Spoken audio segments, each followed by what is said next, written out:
Սա վերաբերում է ռազմավարական ապրանքներին, այսինքն ես հասկանում եմ օրինակ գազը։ Գյուղատնտեսության նախարարը պարզաբանում է վարչապետի առաջարկը, որը վերաբերում էր Եվրասիական տնտեսական միության երկրների միջև առևտրում դոլարից ռուբլուն անցնելուն։ Լարսը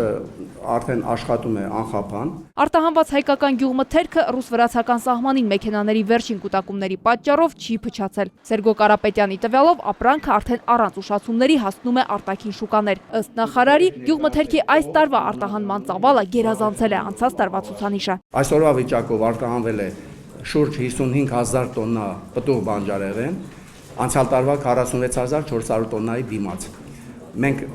արդեն նախորդ տարվա թիվը գերազանցել ենք 8.5%-ով։ Արտահանման աճը կշարունակվի, համոզված է գյուղնախարարը, իսկ տեղական շուկային եւ սպառողներին վերջին շաբաթներին մտահոգող կարտոֆիլի թանկացման խնդիրը լուծվում է հօգուտ գնորդների։ Երրորդ օրն է շուկայում կարտոֆիլի գինը միանգամից ընկել է եւ այսօր կարտոֆիլը մեծածախ վաճառվում է գյուղացիներին արդեն դաշտից 130-ից 150 դրամի սահմաններում, իսկ շուկայում 200-250 դրամի սահմաններում է վաճառվում։ Իսկ մեկ ամիս առաջ եւ օգոստոսի մեջ կարելի ասել կարտոֆիլի գինը հասավ մինչև 300-350 դրամի։ 2015-ը բարենպաստ է գյուղատնտեսության բոլոր ճյուղերի համար։ Անցած տարվա համեմատ վիճակագիրները 15% աճ են գրանցել։ 7 ամսում արտադրվել է 328 միլիարդ դրամի գյուղմթերք։ Պետական աջակցության ծրագրեր անասնագլխաքանակի ավելացում, նաև մշակվող ցանքատարածությունների 50,000 հեկտարով ավելացում վերջին 5 տարում։ Այնինչ արտադրվել է գյուղացու ձեռքին չի մնա։ Խաղողի բերքը եւս։ Գյուղացիների մոտ որոշակի մտավախություն կար, որ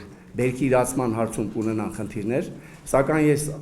ուզում եմ բոլորիդ հավաստիացնել, որ բերքի